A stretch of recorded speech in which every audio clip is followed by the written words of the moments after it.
Acque torbide in laguna, tonnellate di vongole, un business milionario che sfuma dietro ambigui orizzonti, fino ad esplodere in un'operazione senza precedenti. Sono le fiamme gialle ad aprire uno squarcio sul mondo criminale che si muove minaccioso attorno alla pesca dei molluschi. Le indagini iniziano nel 2010 e oggi sfociano in numeri eclatanti: 24 arresti, 16 obblighi di dimora, 162 indagati per associazione a delinquere finalizzata alla ricettazione e alla frode in commercio, 55 perquisizioni, beni sequestrati per 5 milioni di euro. 3 associazioni, tra di loro anche con elementi di connessione e di cointeressenza, che gestivano tutta la filiera della pesca abusiva. Secondo gli investigatori, alla base dell'organizzazione criminale ci sono i pescatori di frodo che in acque chimicamente non appropriate per l'allevamento dei molluschi prelevano le vongole con attrezzi e sistemi vietati, creando danni alla flora e alla fauna dell'ecosistema lagunare veneziano.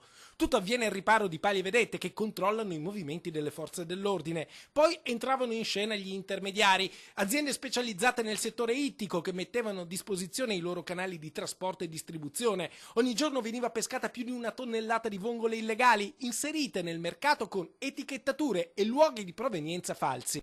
I molluschi, mischiati con quelli della filiera regolare, finivano poi sulla tavola dei consumatori, in sfregio alla salute, alle norme sanitarie e alla concorrenza leale. È stato calcolato che le vongole abusive fossero il 4% in Veneto e il 2% in Italia. Le società oggi oggetto di sequestro e che quindi raccoglievano vongole pescate anche con modalità illecite esprimono circa il 40% del mercato del Veneto, che a sua volta è parte consistente del mercato nazionale, quindi parliamo di operatori di una certa consistenza e di importanza. Secondo le fiamme gialle la vendita in frode partiva da 3 ditte, una veneziana e 2 polesane, che insieme detengono il 40% del volume d'affari del mercato veneto delle vongole. Ma ci sono operatori commerciali coinvolti anche in Emilia-Romagna, Lazio, Campania e Sicilia. In tutto sarebbero 29 le società implicate. Nel corso delle indagini sono state sequestrate 52 tonnellate di molluschi e in una delle 55 perquisizioni gli investigatori hanno trovato a casa di un indagato pistole, coltelli e tirapugni. Vedremo se le armi sono state usate, in particolare una pistola con matricola a brasa, se sono state usate per la commissione di altre tipologie di illecito.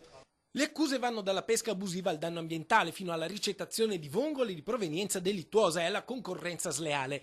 La parte più impegnativa adesso sarà quella della ricostruzione sotto il profilo fiscale delle operazioni svolte per individuare violazioni anche in quel settore.